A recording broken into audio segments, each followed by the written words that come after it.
A primeira vez que me disseram que eu comia como uma porca, eu ri por educação. A segunda, fingi que não ouvi. Mas a terceira vez foi minha própria filha, a Janaína, quem gritou na frente de todo mundo na mesa. E naquela noite, enquanto as risadas me perfuravam a alma, eu soube que não era mais bem-vinda. O que eles não sabiam é que aquela humilhação seria o início da maior lição deles. Meu nome é Antônia e tenho 7 anos. A vida inteira trabalhei como empregada doméstica, limpando casas alheias com as costas curvadas e o coração firme. Nunca tive luxos nem mordomias, mas jamais me faltou orgulho. Criei minha filha Janaína sozinha, sem pai nem família que nos apoiasse. Cada centavo que eu ganhava ia para a educação dela, para as roupas da escola, para os materiais, enquanto eu me contentava com o necessário. Muitas vezes deixei de comer bem para que ela pudesse levar algo decente na merendeira. Nunca reclamei, porque para mim, vê-la seguir em frente era recompensa suficiente. Nossa casa sempre foi alugada. Mudamos de bairro mais vezes do que gostaria de lembrar, mas nunca nos faltou um teto, mesmo que emprestado. Quando Janaína entrou na universidade para estudar engenharia, senti que todo o meu esforço estava dando frutos. Eu trabalhava em jornadas duplas, inclusive nos fins de semana, para poder cobrir tudo. Tornei-me uma sombra que varria, esfregava, cozinhava e sonhava em silêncio com um futuro onde ela não tivesse que viver com as mãos ásperas, nem os pés inchados como eu. Anos depois, quando ela se casou com o Marcelo e teve seus 2 filhos, ela me ofereceu para morar com eles. Disse que era o mínimo que podia fazer por tudo o que eu havia dado. A casa deles era grande, moderna, com um jardim bonito e espaço para todos. Aceitei como uma mistura de alívio e desconfiança. No começo, tudo era harmonia. Eu ajudava com as crianças, fazia a comida, mantinha a casa em ordem e me sentia útil, até querida. Pensei que finalmente tinha um lugar estável no mundo, mesmo que não levasse meu nome nos papéis. Mas as coisas começaram a mudar de forma sutil, quase imperceptível. Comentários pequenos, olhares desconfortáveis, silêncios prolongados. A presença constante da sogra de Janaína, uma mulher altiva que ostentava cada centavo que tinha, começou a rarear o ambiente. Ela nunca me disse nada diretamente, mas seus gestos diziam tudo. E a Janaína começou a absorver esse veneno pouco a pouco, como se o brilho da sua nova vida a fizesse esquecer as raízes que a sustentaram. Eu não sabia então, mas aquela atmosfera densa era apenas o começo de uma humilhação que marcaria para sempre o meu lugar naquela casa. Desde que cheguei para morar com a Janaína, me adaptei às regras dela sem protestar. Não era minha casa, isso estava claro, mesmo que ela a chamasse de seu novo lar. Eu agradecia o teto, a comida quente e a proximidade dos meus netos. Me esforçava todos os dias para ser de ajuda. Preparava o café da manhã, lavava a roupa, varria o quintal, cuidava das crianças quando ela e o Marcelo saíam. Nunca quis que me vissem como um peso. Pelo contrário, eu acreditava que, estando ali, aliviava a vida deles. Mas com o tempo essa percepção foi desmoronando pouco a pouco, sem que eu pudesse impedir. A sogra da minha filha começou a nos visitar cada vez com mais frequência. Vinha arrumada como se sempre viesse de um evento elegante, com aqueles colares grandes e sua voz carregada de superioridade. Quando falava de seu clube, de suas viagens ou da decoração de interiores, parecia estar contando feitos inalcançáveis para gente como eu. A Janaína, que antes costumava brincar sobre o quanto ela era exagerada, começou a admirá-la, a repetir suas frases, a imitar seus gestos.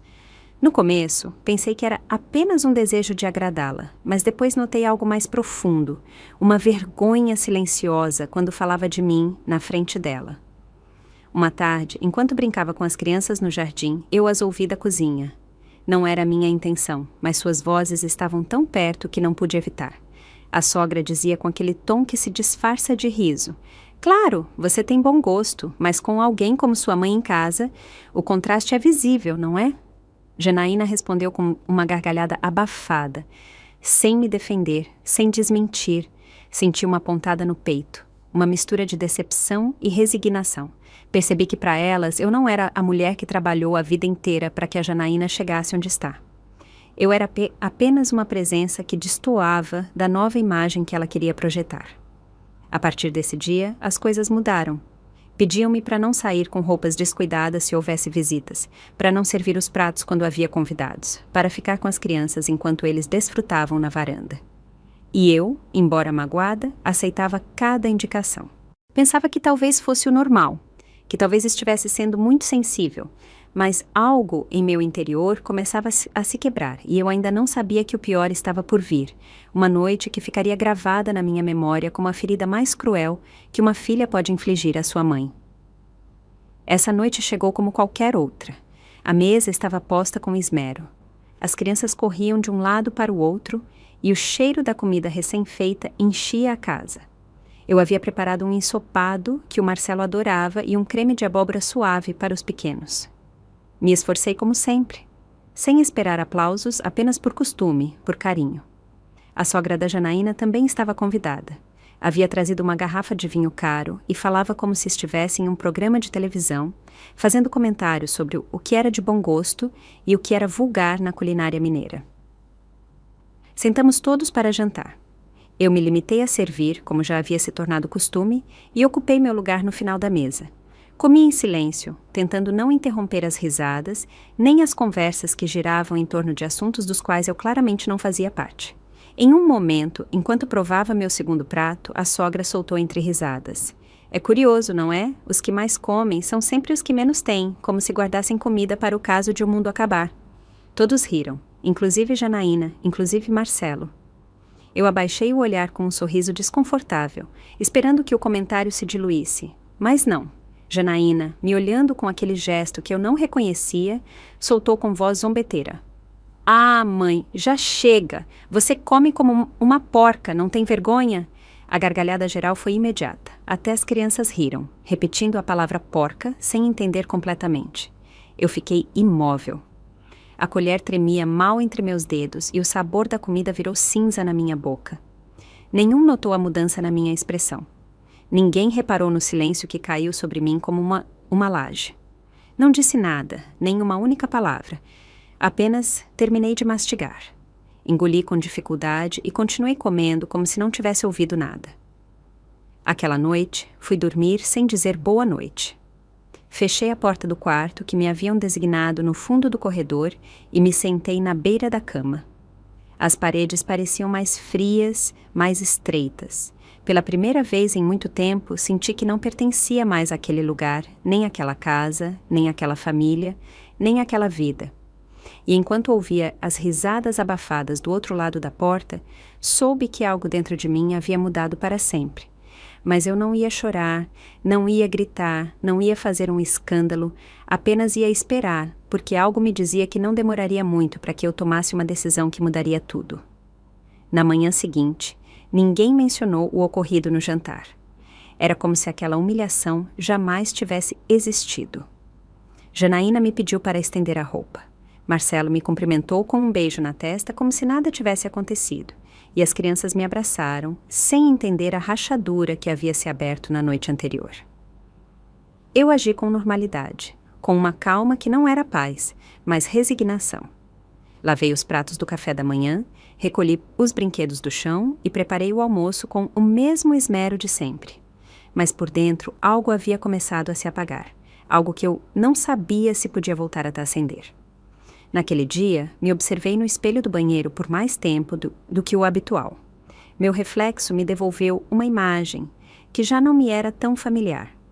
Meu corpo, com curvas que o tempo e as gestações haviam moldado, sempre foi motivo de complexos silenciosos, mas jamais pensei que se tornaria alvo de desprezo na minha própria família. As palavras da minha filha ainda ressoavam, como uma porca. Não era apenas a ofensa, era o que implicava. Que eu, para ela, já não era mais que uma presença incômoda, um estorvo que nem sequer merecia respeito. Essa frase não me foi lançada por uma estranha na rua, foi cuspida pela filha por quem renunciei a tudo. Durante a tarde, sentei-me no jardim com uma xícara de café que esfriava entre minhas mãos. Lembrei-me dos dias em que Janaína era criança e se aninhava em meus braços, pedindo-me para cantar para ela dormir. Pensei nas vezes em que fiquei sem comer para pagar o transporte escolar dela, ou quando vendi meu único vestido bonito para completar essa inscrição universitária. E me perguntei em que momento ela deixou de me ver como sua mãe para começar a me ver como um peso. O coração se oprimia, não de raiva, mas de tristeza profunda, essa que atinge fundo e se instala sem permissão. Essa noite, enquanto todos dormiam, abri minha velha bolsa de pano onde guardava minhas poucas pertenças pessoais, tirei meus documentos, um par de fotografias amassadas e uma caderneta onde durante anos havia anotado endereços, nomes, lembranças soltas. Ao tocar essas páginas, soube que meu ciclo naquela casa estava para terminar. Não sabia exatamente para onde iria nem como o faria, mas entendi que havia chegado o momento de recuperar minha dignidade. E justamente quando me dispunha a voltar a guardar tudo, ouvi passos no corredor, passos suaves, de meias. Alguém se aproximava da minha porta em silêncio. Os passos pararam bem em frente ao meu quarto. Prendi a respiração com a caderneta ainda entre as mãos. Ninguém costumava se aproximar àquela hora, muito menos sem avisar. Por um segundo, pensei que era Janaína, talvez com algum remorso tardio. Levantei devagar, sem fazer barulho, e me aproximei da porta. Não a abri, apenas encostei o ouvido, esperando ouvir algo. Do outro lado, ouviu-se uma respiração contida, como se também esperassem que eu fizesse o primeiro movimento. E então, uma voz em sussurro. Amanhã diga a ela para ir embora. Não há mais espaço para 3 mulheres nesta casa. Era a sogra da minha filha. Ela não estava sozinha. Não precisei abrir para confirmar o que já era evidente. A conversa não era para mim, mas sobre mim. Janaína respondeu em voz baixa, quase como uma criança obediente. Sim, mãe, mas não sei como dizer a ela sem que se ofenda. A outra riu com desdém. Ah, por favor, não é tão frágil. E se ofender, pior para ela. Você está se deixando chantagear por uma mulher que nem casa própria teve. Senti um calor subir pelo meu peito, não de ira, mas de uma clareza nova. Eu já não era bem-vinda, isso estava claro. E pior ainda, estavam esperando que eu me afastasse sem a necessidade de me expulsar diretamente. Queriam que eu me sentisse tão deslocada que eu mesma procurasse a porta de saída. Voltei para a cama sem fazer barulho, mas já não dormi. Fiquei olhando para o teto, repassando cada sinal que não quis ver, os comentários incômodos, os olhares evasivos, as tarefas que antes fazia com gosto e agora pareciam deveres impostos. Não era apenas o insulto no jantar, era uma longa soma de desprezos acumulados até chegar a esse momento. Uma decisão tomada pelas minhas costas, como se eu fosse um móvel velho que atrapalha. Pensei em ir embora naquela mesma noite, mas decidi esperar. Sairia com a cabeça erguida, não como uma fugitiva, mas como uma mulher que sabia quando não havia mais nada a entregar. Quando amanheceu, todos agiam com normalidade. Janaína me pediu para levar as crianças ao parquinho e depois ir ao supermercado. Eu assenti sem olhá-la muito. Recolhi minhas coisas, peguei minha bolsa e saí com as crianças como qualquer outro dia.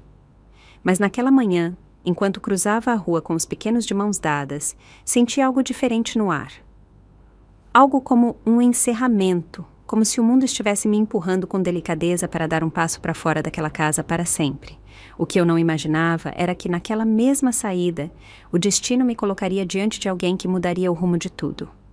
Levei as crianças ao parquinho como todas as manhãs. Eles corriam entre os balanços e riam com a despreocupação de quem ainda não conhece o peso da vida.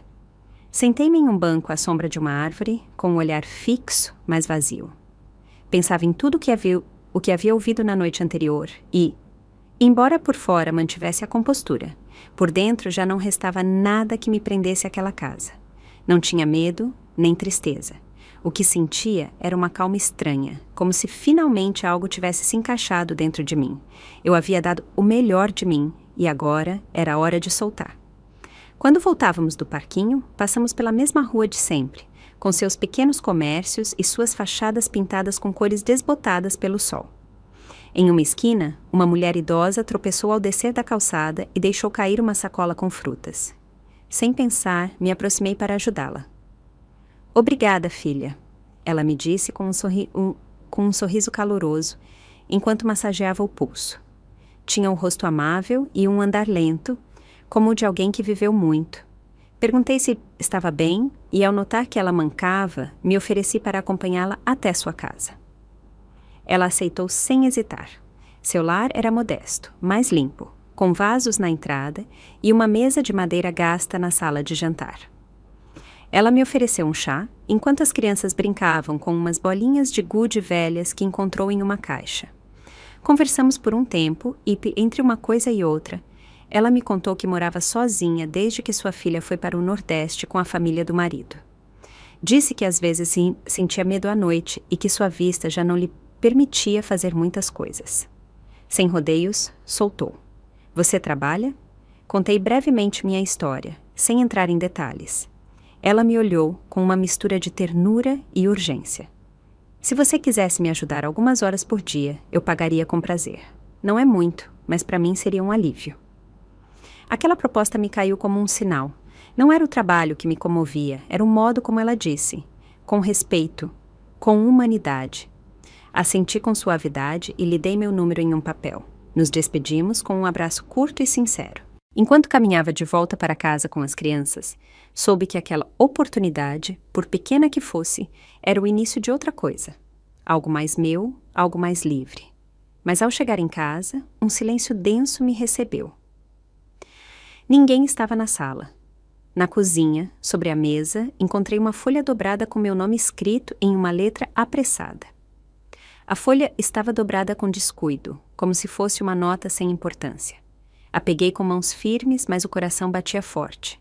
Ao abri-la, encontrei apenas 3 linhas escritas com tinta azul. Eram da Janaína. Mãe, precisamos conversar logo. Não é nada grave, mas temos que organizar algumas coisas na casa. Avise-me quando tiver tempo, Janaína. Li aquelas palavras várias vezes. Eram corretas, sem uma pitada de afeto, como se eu fosse uma inquilina ou uma empregada que devia coordenar tarefas. Nenhuma palavra calorosa, nenhum rastro da filha que costumava me abraçar com força ao voltar da escola. Dobrei a nota com calma e a guardei na minha bolsa. Não precisava de mais explicações. A conversa que queriam ter eu já havia escutado em sussurros na noite anterior. Era questão de tempo para que me dissessem na cara, mas o que não sabiam era que eu já havia me adiantado. Naquela mesma tarde, enquanto eles saíam para uma reunião familiar a qual não me convidaram, aproveitei o silêncio para arrumar minhas coisas. Não tinha muitas coisas, um par de mudas de roupa, meus documentos, umas fotos antigas da Janaína criança e a mesma caderneta onde guardava anotações e endereços há anos. Não houve lágrimas nem tremores. Guardei tudo com método. Enrolei com cuidado uma manta que me acompanhava desde meus primeiros anos como trabalhadora doméstica e a ajeitei em uma bolsa de pano. Revisei os cantos pela última vez, não por nostalgia, mas para ter certeza de não deixar rastros. Queria sair daquela casa sem dever nada, nem palavras, nem explicações, nem favores, apenas dignidade. Quando terminei, sentei-me junto à janela do meu quarto e esperei. As sombras se alongavam na rua e o barulho dos carros ficava cada vez mais distante. Quando ouvi o carro voltar, soube que era a última noite que passaria debaixo daquele teto. Mas antes de me deitar, fiz uma última coisa. Escrevi uma nota e a deixei no mesmo lugar onde havia encontrado a da Janaína, sobre a mesa da cozinha. Não tinha a intenção de fazer drama nem de deixar reprovações. Apenas escrevi o necessário. No dia seguinte, quando saísse com o primeiro raio de sol, aquela folha seria minha única despedida. Mas o que eu não imaginava era que, ao despertar, encontraria na casa um ambiente diferente. Algo não estava bem. Algo havia acontecido durante a noite. Despertei antes do sol, como sempre. A casa estava imersa em um silêncio denso, mas não o habitual da madrugada. Era outro tipo de quietude, como se o ar estivesse suspenso. Levantei sem acender a luz, com cada passo medido, para não despertar ninguém. Já tinha tudo pronto. Só me faltava sair. Mas ao passar pelo corredor em direção à cozinha, vi que a luz da sala de jantar estava acesa. Parei com o coração alerta. Ao espiar, encontrei o Marcelo sentado à mesa de roupão, com uma xícara de café entre as mãos e a nota que eu havia deixado bem na frente dele. Não disse nada de imediato, apenas levantou do olhar ao me ver e assentiu em silêncio, como se já esperasse que aquela manhã fosse diferente. Aproximei-me sem dizer palavra, peguei a bolsa que havia deixado ao lado da porta e ele apenas murmurou: "Não vá embora assim, Antônia."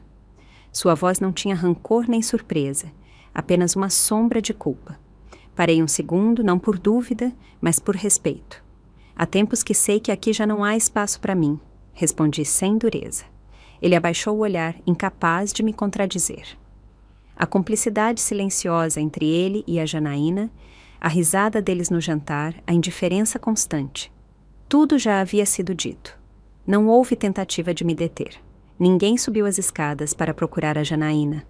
Ninguém levantou a voz. Ele me acompanhou até a porta em silêncio. Ao sair, senti o ar fresco no rosto como uma boas-vindas. Caminhei sem olhar para trás, cruzando a rua com o passo firme de quem não foge, mas que finalmente se liberta. O bairro despertava lentamente, com as primeiras luzes acesas e os padeiros abrindo suas portas. Cheguei à esquina e peguei um táxi. Dei o endereço da senhora que havia conhecido na semana. Ainda não era um lar, mas pela primeira vez em muito tempo eu ia para um lugar onde eu decidia estar. Quando desci do táxi, a senhora me esperava sentada em uma cadeira de plástico do lado de fora de sua casa. Ela me cumprimentou com um sorriso cansado, mas sincero. Me ofereceu para entrar e me mostrou-se um quarto pequeno com uma cama, uma cômoda e uma janela que dava para o quintal. Se você se sentir à vontade aqui, pode ficar o tempo que quiser, ela me disse. Assenti sem pensar. Naquela noite, dormi profundamente, sem sobressaltos, sem ouvir passos no corredor, nem vozes sussurrantes. Mas ao despertar, encontrei algo inesperado. Um envelope com dinheiro sobre a cômoda e uma nota escrita à mão que dizia simplesmente para você, com gratidão.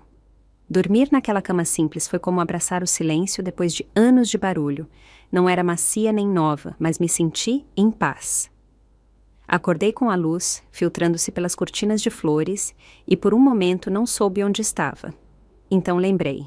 Eu não era mais hóspede na casa da minha filha, não era mais a avó que ajuda, nem a mulher que todos ignoravam na mesa. Eu era apenas Antônia, uma mulher de 57 anos com uma mala pequena e uma dignidade intacta. Sentei-me na beira do colchão e vi o envelope com dinheiro. Não era muito, mas representava algo que eu não sentia há anos: consideração. Saí para o quintal e encontrei a senhora regando suas plantas com uma jarra de plástico. Ela me cumprimentou como se fôssemos vizinhas de toda a vida.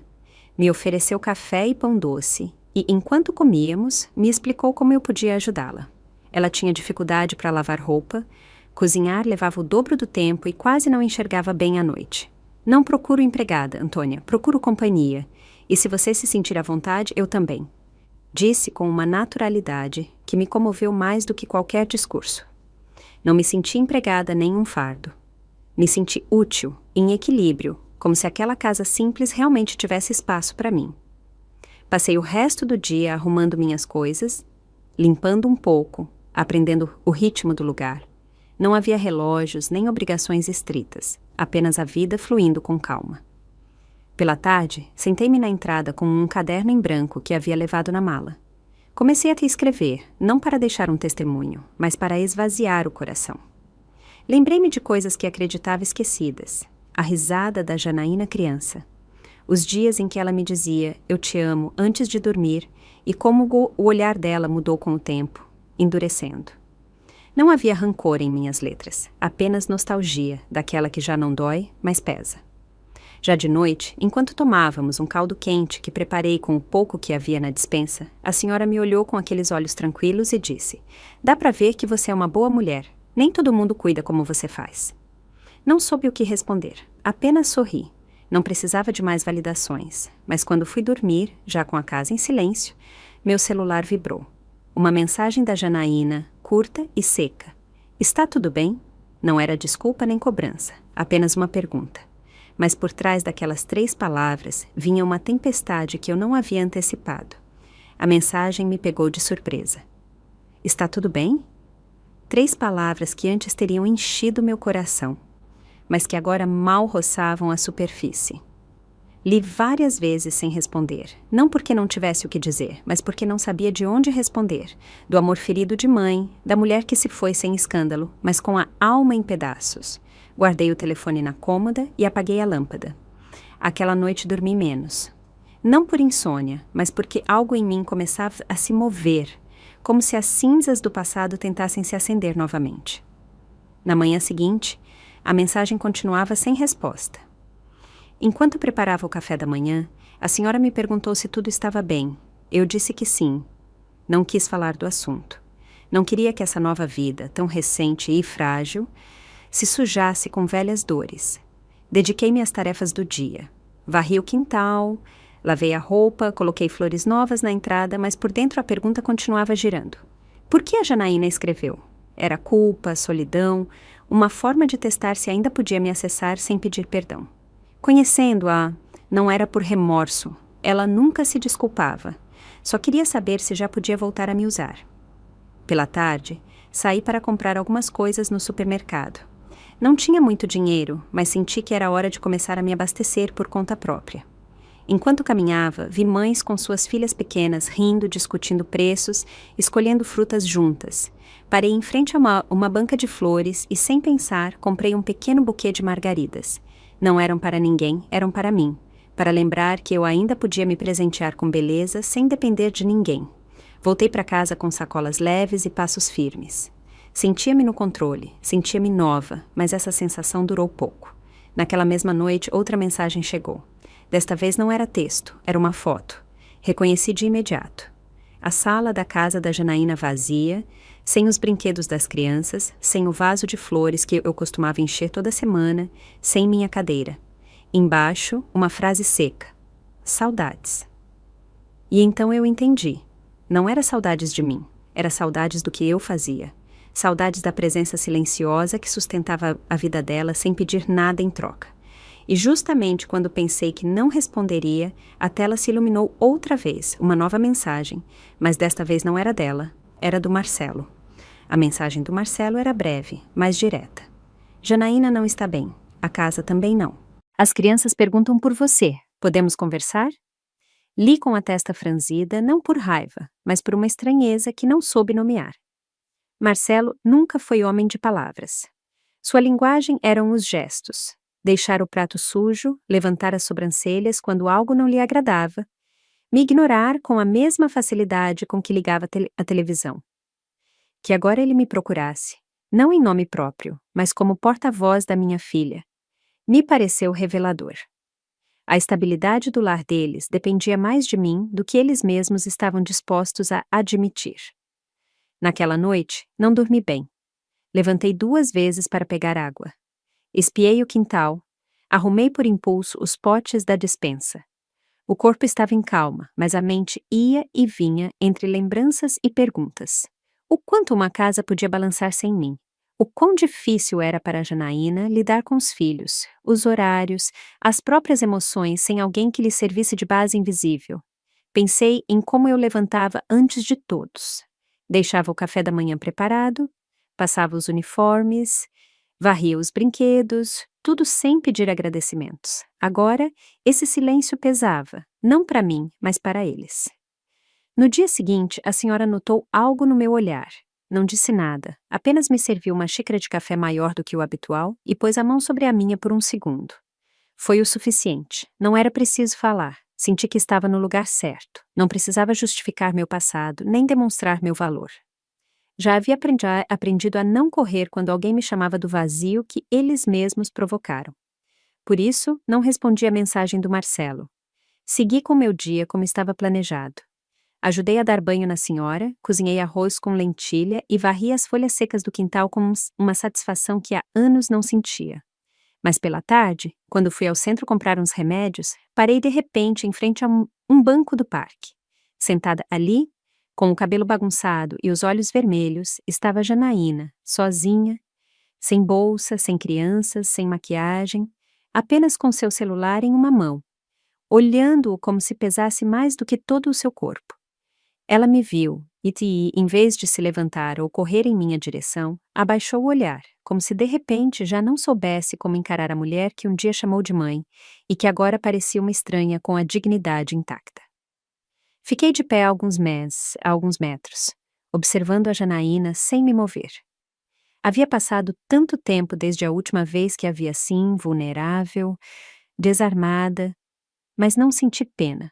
Senti distância, uma distância que já não doía, mas que simplesmente existia, como um rio entre duas margens que um dia estiveram unidas.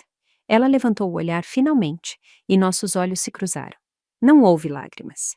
Tampouco houve desculpas, apenas um olhar longo, cheio de coisas que não eram ditas porque já não eram necessárias. Eu era outra mulher. Ela talvez estivesse apenas começando a notar. Caminhei devagar até o banco e me sentei ao lado dela sem tocá-la. Não falamos, apenas compartilhamos o silêncio. Aquele mesmo que antes nos separava e que agora era a única linguagem possível. Janaína respirou fundo e apertou o telefone entre as mãos. Observou-me de soslaio, como se buscasse um sinal para se atrever a falar, mas não se atreveu. Passaram minutos assim, com o barulho distante do parque como única música de fundo, até que finalmente sussurrou sem me olhar. Não sabia o quanto você fazia até que você parou de fazer. Não respondi, não porque não quisesse, mas porque já não era meu dever ensiná-la nada. A vida já estava fazendo isso por mim. Ela suspirou, puxou o cabelo para trás da orelha e acrescentou. A casa está desordenada, as crianças não dormem bem. Marcelo se desespera. Eu não sei por onde começar. Cada frase era uma confissão disfarçada de relatório doméstico. Eu escutava, mas não me envolvia. Doía sim, mas não por ela. Doía pelo muito que eu havia negado a mim mesma, acreditando que meu valor dependia de ser útil, de ser necessária, de ser indispensável. Ficamos ali sentadas por mais um tempo. Ao nos levantarmos, Janaína não pediu para que eu voltasse. Apenas me disse: se algum dia precisar de algo, estou aqui. Assenti com serenidade. Despedi-me com um gesto suave e comecei a caminhar de volta. Não chorei, não tremi, apenas confirmei o que já sabia. Não se tratava de voltar nem de reconciliar. Se tratava de seguir em frente. E enquanto cruzava a rua rumo à casa, não me dei conta de que alguém mais nos havia estado observando de longe, e essa pessoa não tinha intenção de ficar em silêncio. Enquanto me afastava do parque, senti aquela sensação incômoda que se instala na nuca quando alguém te segue com o olhar. Virei-me por instinto, mas não vi ninguém conhecido. Apenas um par de rostos anônimos em bancos distantes e umas crianças correndo atrás de uma bola. Não dei importância. Continuei caminhando em direção à casa da senhora, concentrada no ar fresco da tarde e no alívio silencioso que me dava ter enfrentado a Janaína, sem arrastar velhas dores. Mas essa paz durou pouco. Ao chegar em casa, a senhora me esperava na entrada com o rosto sério, o telefone na mão. Antônia, alguém veio te procurar. Bateram há pouco. Disseram que eram da família da sua filha. Senti uma pontada no estômago. Quem? Perguntei com cuidado. Uma mulher jovem. Não se apresentou, mas deixou isto. Ela me entregou um envelope amarelo com meu nome escrito à mão. Abri devagar, sem pressa. Dentro havia uma folha dobrada com uma única frase. Sua versão já não é a única que se ouve. Não havia assinatura, não havia explicação, apenas essa mensagem fria que claramente não vinha da Janaína, mas de alguém que a rodeava. E então eu soube. A sogra, ela havia estado ali, havia visto nossa conversa no parque, e agora estava começando seu próprio jogo. Onde as palavras seriam distorcidas, os fatos editados e a verdade manipulada. Não me surpreendia. Essa mulher sempre soube se mover nas sombras com veneno disfarçado de sorriso, mas agora, ao que parecia, não lhe bastava ter me feito sentir uma intrusa. Queria me desacreditar por completo. Guardei a nota na minha bolsa e fingi para a senhora que não era nada importante. Não queria preocupá-la, mas por dentro sabia que aquilo não havia terminado. Que aquela família, tão preocupada com as aparências, não ia permitir que eu simplesmente desaparecesse com a cabeça erguida. Queriam que eu afundasse, que me sentisse pequena, insignificante, um peso, mesmo fora de sua casa. O que não sabiam era que eu já não era aquela mulher. Guardei aquela nota como quem guarda uma farpa, não para conservar a dor, mas para lembrar de onde ela vem. Passei o resto da tarde em calma aparente, ajudando a senhora com seus medicamentos, preparando uma sopa de galinha simples e arrumando o guarda-roupa do quarto. Mas por dentro minha mente trabalhava sem parar. Não me preocupava o que diriam de mim. O que me incomodava era a intenção. Aquela nota não era um aviso, era uma provocação. Queriam que eu reagisse, que voltasse para aquela casa com a cabeça baixa, talvez até suplicando por uma última oportunidade. mas aquela mulher já não existia. Naquela noite, sentei-me para escrever em minha caderneta. Não uma resposta para ninguém, mas um lembrete para mim. Escrevi os nomes das mulheres que conheci durante os anos de trabalho. Empregadas, cuidadoras, mães solteiras, todas aquelas que limpavam casas alheias enquanto suportavam humilhações disfarçadas de instruções. Lembrei-me de como nos olhavam, como nos falavam, como nos exigiam perfeição sem oferecer respeito. E pensei em quantas vezes ficávamos caladas para não perder um teto, um prato de comida, uma boa relação com a família. Eu também fiz isso, até agora. No dia seguinte, levantei cedo, peguei minha bolsa e saí sem dizer para onde ia. Caminhei até uma papelaria no centro. Imprimi uma carta que escrevi durante a noite e a guardei em um envelope branco. Depois, passei em frente à casa da Janaína. Não toquei a campainha, não falei com ninguém, apenas deixei o envelope na caixa de correio. Dentro não havia insultos nem acusações, apenas uma verdade escrita com calma. Eu não sou a que vocês querem retratar. Não preciso me defender, mas não permitirei que se invente uma história às minhas custas. Sigam a vida de vocês. Eu já comecei a minha.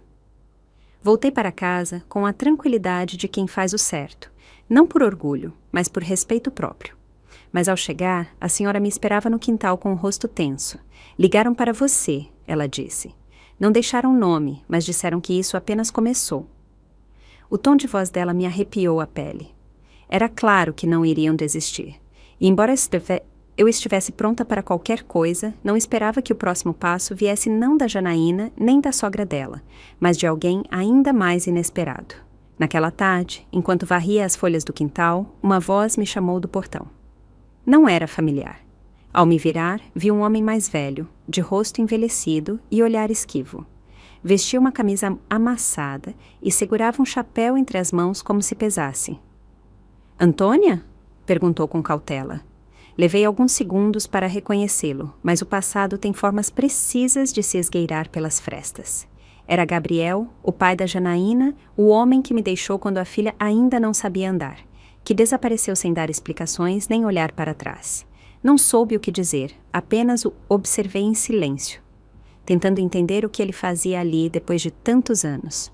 Fiquei sabendo do que aconteceu com sua filha, com a casa. Uma vizinha me contou que você estava por aqui. Sua voz era baixa, quase culpada. Não havia nele arrogância nem justificativa, apenas um rastro de remorso que eu não sabia se era real ou uma simples coincidência oportunista. Não vim pedir nada, acrescentou. Só queria saber se você estava bem.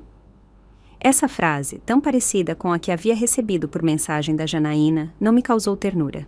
Achei uma ironia cruel que agora todos quisessem saber como eu estava, justamente quando eu já não precisava que perguntassem. Convidei-o para entrar no quintal, mais por curiosidade do que por cortesia. Sentamos à sombra, sem café nem formalidades. Ele me falou de sua vida, de seu silêncio, dos erros que nunca reparou. Disse que tentou se aproximar da Janaína anos atrás, mas que ela nunca quis saber dele. Contou-me que morava sozinho, que trabalhava no que podia e que sempre carregou a dúvida se havia feito bem em ir embora. Não procurei consolá-lo, nem julgá-lo. Para mim, Gabriel era uma página fechada, mas naquele momento representava algo mais, uma peça esquecida que voltava a se encaixar justamente quando eu já havia refeito meu quebra-cabeça. Quando ele foi embora, me deixou uma nota com o número dele e uma frase que me deixou pensando. Se algum dia quiser conversar de verdade, estou aqui. Eu não sabia, mas aquela visita havia remexido mais do que eu imaginava. Não por ele, mas por tudo o que seu retorno desenterrava. Porque se algo essa etapa da minha vida me ensinou, era que o passado nunca desaparece por completo. Apenas se esconde até encontrar o momento certo para voltar. 2 dias depois da visita de Gabriel, saí para comprar pão para o café da manhã e, ao voltar, encontrei um envelope enfiado debaixo da porta. Não tinha remetente, mas reconheci de imediato a letra infantil desordenada com traços trêmulos. Ao abri-lo, encontrei um desenho feito com giz de cera, uma figura com avental e trança ao lado de 2 crianças sorridentes. Acima, em letras tortas, dizia: "Saudades de você, vó." Soube imediatamente que era dos meus netos. Meu peito apertou de uma forma diferente. Não era tristeza, Era uma mistura de ternura e culpa que me surpreendeu. Eu não havia pensado neles desde que fui embora, pelo menos não com a mesma intensidade. Sentei-me na cadeira de balanço com o desenho nas mãos. Não chorei, apenas o observei por um longo tempo, lembrando de suas vozes, seus abraços, suas perguntas intermináveis durante as tardes que passávamos juntos. Eles não tinham culpa de nada. Não sabiam de alianças tóxicas, de comentários ferinos, nem de hierarquias dentro de uma casa. Só sabiam que sua avó já não estava e que sua ausência não podia ser preenchida com brinquedos nem televisão. Talvez em sua inocência fossem os únicos que realmente sentiam minha partida como uma dor sincera, sem camadas, sem filtros, e isso me doía mais do que qualquer insulto que eu tivesse recebido. Guardei o desenho na minha caderneta junto às fotos antigas e às cartas que nunca enviei. Pela tarde, enquanto lavava roupa no tanque, a senhora me perguntou se eu tinha família próxima. Contei parte da história, deixando de fora os detalhes mais ásperos. Ela assentiu sem julgar. A gente não pode viver carregando o que os outros decidiram não cuidar, ela me disse. Essa frase me ficou marcada. Talvez fosse verdade. Talvez eu devesse seguir em frente sem olhar para trás. Mas como se segue em frente, quando os únicos que te amavam sem condições te chamam sem palavras, apenas com giz de cera e esperança. Naquela noite, antes de dormir, deixei sobre minha cômoda uma folha em branco. Não sabia o que escrever, nem para quem, mas sentia que em breve teria que dizer algo. Não pela Janaína, não pelo Marcelo, nem mesmo por mim, mas por aqueles 2 pequenos corações que me procuraram sem entender o peso da história que os cercava. O que eu não sabia era que o próximo chamado não viria em papel, mas em forma de uma pequena voz do outro lado do portão. Uma manhã que não esquecerei jamais. Era uma manhã qualquer. O sol mal começava a aquecer o quintal e eu terminava de estender a roupa. Ouvi que batiam suavemente no portão de entrada, apenas algumas batidinhas, como se quem chamava não quisesse incomodar. Caminhei até o portão sem pressa, esperando ver o carteiro ou talvez algum vendedor, mas o que encontrei me congelou a alma. Ali, parado com sua mochilinha nas costas e os sapatos cheios de poeira, estava o Emílio, meu neto de 6 anos. Ele me olhava com aqueles olhos grandes que costumavam se iluminar cada vez que eu o pegava do chão entre brincadeiras e canções.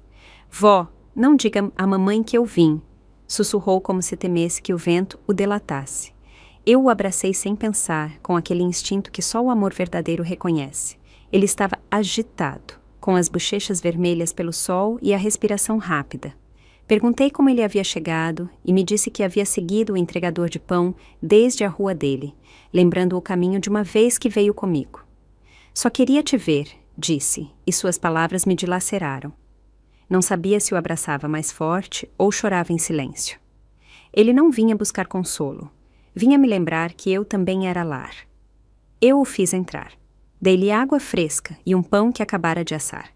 Ele me contou que a casa deles estava estranha, que a mamãe chorava mais e que o papai gritava quando os brinquedos ficavam espalhados, que a senhora do perfume forte já não ia tanto, mas que isso não ajudava. Ele me falou com a sinceridade cruel das crianças, aquela que não busca ofender, mas também não adoça. Sinto sua falta lá à noite, vó. Ninguém mais canta. Senti um nó na garganta que não pude engolir.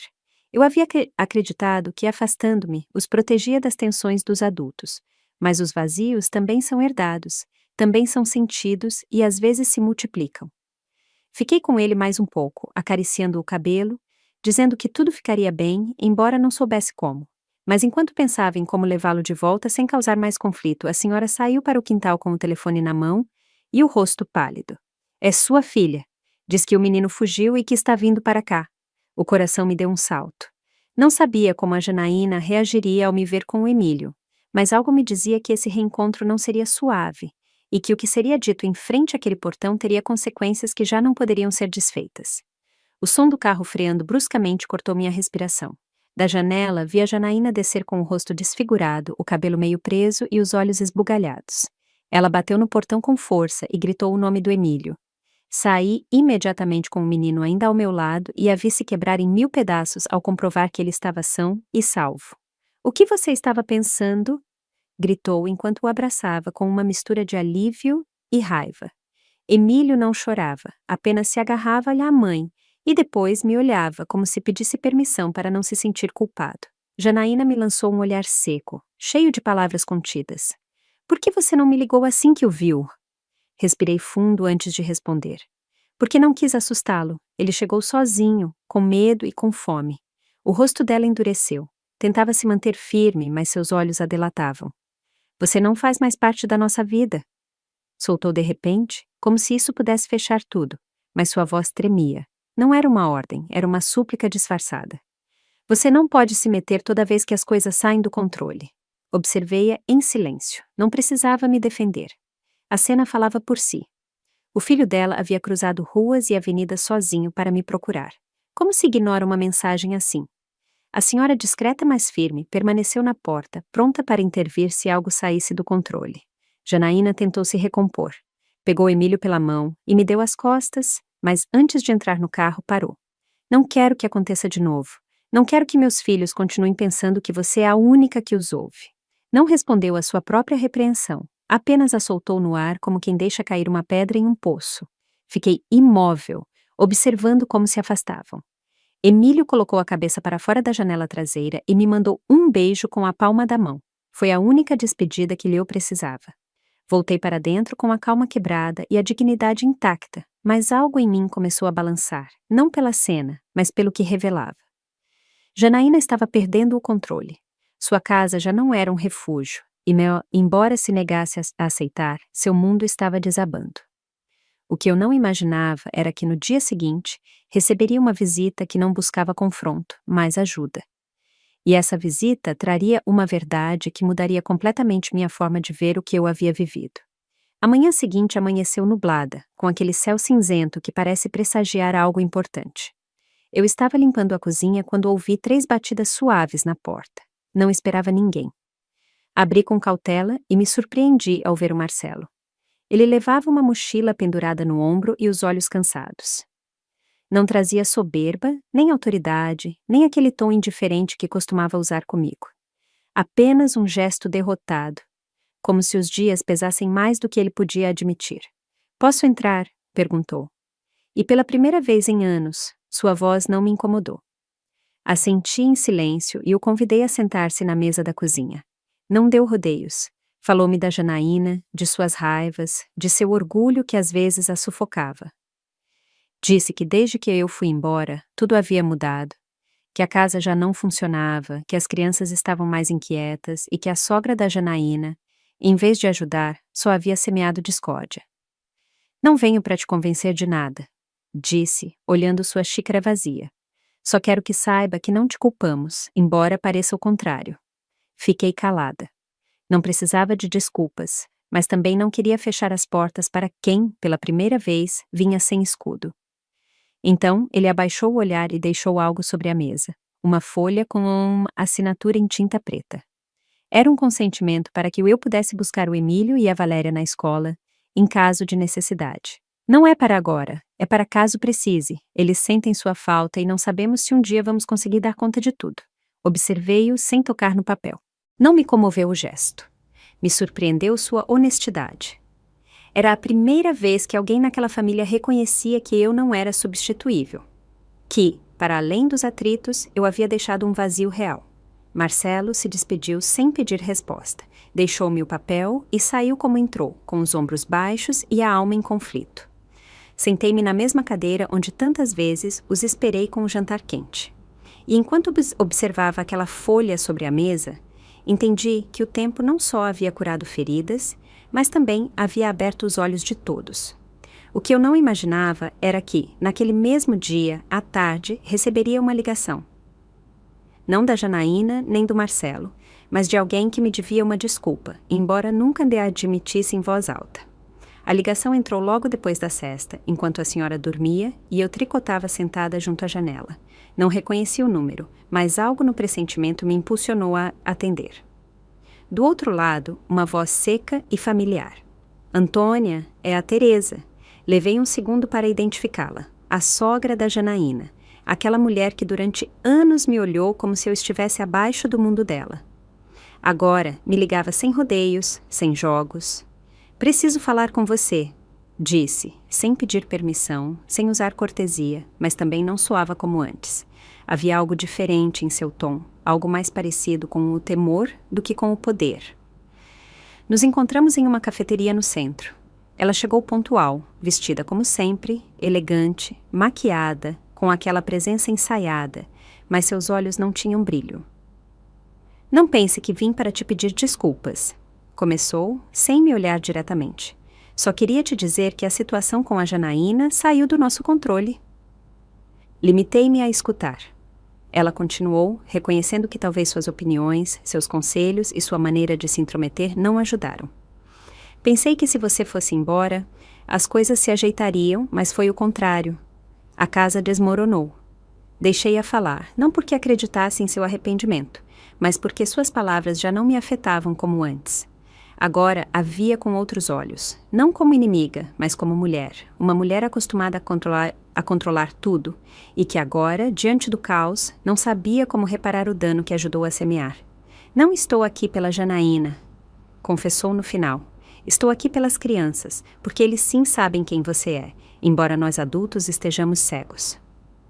Essa frase me tocou mais do que todo o resto. Ela sabia. Havia visto no olhar do Emílio, no desenho da Valéria, no silêncio tenso que ficou na casa após minha partida. Nos despedimos sem promessas nem gestos amáveis. Cada uma seguiu seu caminho, mas algo havia mudado.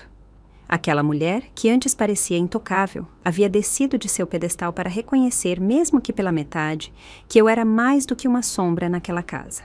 O que eu não esperava era que, ao voltar para casa, encontraria um envelope entre as grades. Desta vez, não vinha de um adulto. Vinha com uma caligrafia infantil e um convite escrito a lápis, desajeitado, mas claro. Vó, você pode vir à minha festa de aniversário? Segurei o papel entre as mãos como se fosse um objeto frágil. A letra era do Emílio. Junto ao convite, havia um desenho de uma pinhata, uma mesa com bolo e 3 figuras. Ele, a irmã dele e eu. Não havia pais nem outros adultos, apenas nós 3. Não podia ignorar aquele chamado. Não era uma simples festa de aniversário, era um pedido carregado de sentido. Voltar, mesmo que por algumas horas, implicava entrar de novo em um mundo do qual eu havia me despedido com firmeza. E, no entanto, senti que negar seria quebrar algo que ainda sobrevivia intacto, o laço entre avó e neto. Mostrei o convite à senhora. Não disse muito, apenas me olhou com aqueles olhos sábios e perguntou: "O que o seu coração diz?" Eu não tinha medo. O que tinha era dúvida, não por mim, mas pelo que minha presença provocaria. Seria uma provocação para a Janaína, um desconforto para o Marcelo, um gesto mal interpretado pela Teresa. Mas ao olhar novamente o desenho, entendi que nada disso importava. Eu não ia àquela festa para agradar adultos. Ia pelo Emílio, pela Valéria, pelo único vínculo que jamais se quebrou por completo. No dia da festa, vesti minha melhor blusa, a mesma que usei quando a Janaína se formou. Prendi meu cabelo com cuidado e preparei um pequeno presente, um caderno com folhas grossas e lápis de cor. Ao chegar, o portão estava decorado com balões azuis e verdes. Tocava música infantil e os gritos das crianças enchiam o ar. O Marcelo foi quem me abriu. Não disse muito, apenas sorriu e me fez entrar. A Janaína estava ao fundo, servindo suco. Ao me ver, congelou por um instante, mas depois assentiu com a cabeça. Não havia tensão, apenas uma trégua silenciosa, como um terreno neutro criado pelo amor de uma criança. Emílio correu em minha direção com os braços abertos, gritando com a força de quem esperou aquele momento por dias. Ele me abraçou forte, sem me soltar, e Valéria veio atrás, escondendo-se na minha saia como quando tinha medo. Eu não precisava de mais. Naquele instante, soube que havia feito o certo. Passei a tarde entre risadas, doces e lembranças. Mas justamente quando me preparava para ir embora, Janaína se aproximou. Entregou-me um envelope e disse: "Leia quando chegar em casa." Sua voz era suave. Em seu olhar não havia guerra, apenas uma calma estranha, como se algo estivesse para terminar ou para começar. Guardei o envelope na minha bolsa e me despedi das crianças com um último abraço. Caminhei de volta para casa sob um céu alaranjado, com a alma serena. Já não sentia aquela mistura de raiva e tristeza que me acompanhava nos primeiros dias. Eu havia conseguido algo que muitos não entendem: ir embora sem odiar, afastar-se sem quebrar, curar sem barulho. Ao chegar, a senhora me esperava com uma xícara de chá e um olhar curioso. Foi lindo, eu disse. Não precisava de explicações, apenas deixei a bolsa sobre a mesa. Tirei o envelope que a Janaína havia me dado e o abri sem pressa, como quem não teme o que está por ler. Dentro, uma folha escrita com tinta preta e uma caligrafia mais cuidadosa do que o habitual. Não era extensa, apenas algumas linhas. Mãe, não sei se algum dia poderei te dizer isso cara a cara, mas obrigada. Obrigada por tudo o que você fez e pelo que deixou de fazer por mim. Doeu a sua partida, mas agora entendo que foi sua forma de continuar vivendo. Não volte por obrigação, só faça isso se ainda me levar no seu coração. Li aquelas palavras com calma. Não chorei, não respondi, apenas as dobrei com cuidado e as guardei junto ao desenho do Emílio, porque algumas coisas não se devolvem, se valorizam. Nos dias seguintes, a vida voltou ao seu ritmo.